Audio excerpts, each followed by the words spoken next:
Hi there, my name is Richard Wolf, and today I'm coming to you from my bedroom in all my 50 shades of elderly blonde glory to talk to you about tying a Windsor knot. The reason why I'm in my bedroom is because, well, basically that's where my computer is.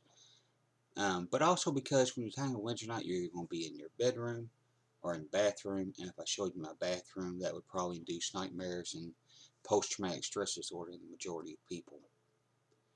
Now, before we move to tying the full Windsor knot, I'd like to give you a brief history of the tie. We can trace the history of the tie back over 2,200 years to the first emperor of China. When he died, he had full-life replicas of his warriors made out of terracotta, and they were buried with him. All of them were depicted wearing a necktie. So you got the terracotta warriors, which many of you have seen on the History Channel or in the news programs, and you see them wearing a necktie. Then we jump forward to King Louis, who adopted the fashion of the Croatian warriors of wearing a scarf around their necks, which they probably did it for warmth and for comfort. But as a tribute to them, he adopted the style. So basically what you have is the soldiers started it. Soldiers are basically working class people. And then the royalty adopted it or stole it and made it a fashion statement. So they turned something functional and useful into a fashion statement. So now let's talk about why I wear a full Windsor knot. I wear a full Windsor knot because with my round face and facial hair, it distracts from the fullness of my face and the scruffiness of my face. So basically, if you got some facial feature that you don't want a lot of attention attracted to, a full Windsor knot will take that attention away. And that's probably why the Duke of Windsor came up with this knot back in the 1930s. But also what it helps is if you have a really long neck like some people do, not me, I got a little short neck like me. But if you got a really long neck, it shortens the neck so people aren't so focused on that. You want to direct their attention away so that they're not focused on your deficiencies. And to prove my point, now that I'm wearing a full Windsor knot, your attention is directed down at my tie every now and then instead of staring at my face constantly. You're looking at my tie because it does distract away from it. Another reason why I use the full Windsor knot is because it is my feeling, and I've heard this from other professionals, that when you see somebody wearing any other type of knot, it tells him that one, either you're kind of lazy and you don't pay attention to detail, or your mother or significant other did not have time to dress you today, and that's why I use it. And now for the main reason why you're suffering through this video, and that is how to tie a full Windsor. One thing that I can tell you about full Windsor, when you tie it correctly, you will know, because when you take it apart, it'll come apart in one straight tie. There won't be a knot in it. So what you do is you can take it apart, and just like magic, you got that big knot. No knot. Yay me! So what we're going to do next is learn how to tie a full Windsor knot. I hope that you'll forgive me for not wearing a dress shirt, but I felt that the object of this was to teach you to tie a full Windsor knot and not let you see how hideous I look when I'm actually dressed up. At least this way, wearing a regular shirt, I have an excuse. That's why I don't look that great. Okay, now to the meat of our program, which learn how to tie a full Windsor knot. So what you want to do is you want to take the tie and put it around your neck, which is only obvious because you're going to look silly if you place it around your forehead and your ears and all that. It doesn't matter which side of your body that the wide side goes on. This is on my right.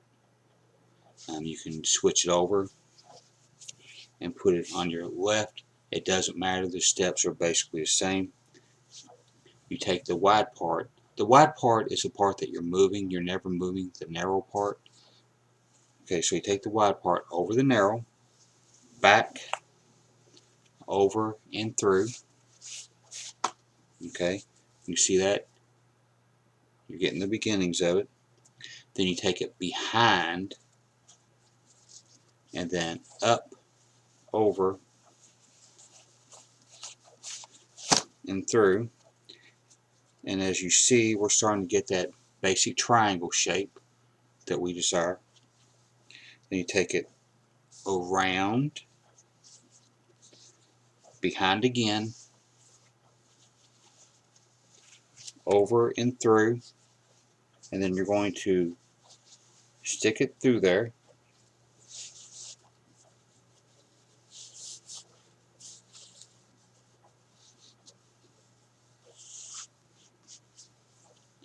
And then it doesn't have to be perfect every time, because you can adjust the Windsor knot to get into that perfect little triangle shape that you want, however you may want it.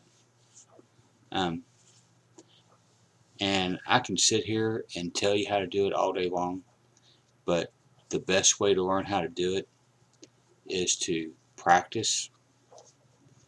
And if you practice this, 4 or 5 times, you'll get the hang of it. Okay, so now a quick recap. The tie started out as something that soldiers wore as a functional thing, probably just to keep their throats warm. And then it was adopted by royalty, which are the upper class people. So you had the lower class people that had something that the upper class people liked. So the upper class people basically stole that trend from the lower class people, the working people, and made it their own, turned into a fashion statement. And that's what we have today. The tie is basically a fashion statement. You see people wearing it in schools, in business. Of all the knots, the Windsor knot is the preferred knot. It was developed in 1936 by the Duke of Windsor. It is a sophisticated knot, and it's something that just makes you look good. And some of the advantages are it takes away from the rounded face, the full-figured face, if you will. The scruffy face from those of us that have facial hair. Mainly me, I have a goatee to hide my little chin dynasty I got going on back there. And also for those people who have the long neck in order to make it appear shorter. Just remember to practice tying your Windsor knot, 4, 5, 6 times. You'll eventually get the hang of it. It won't be a big deal, and you're going to look really good whenever you go to a meeting with the double Windsor. And that's really it. But I would like to leave you with one final thought. Just remember that 100% of all information that you find on the internet is completely accurate 3% of the time. And if you don't believe that, that's a fact. You can look it up. Thank you and good night.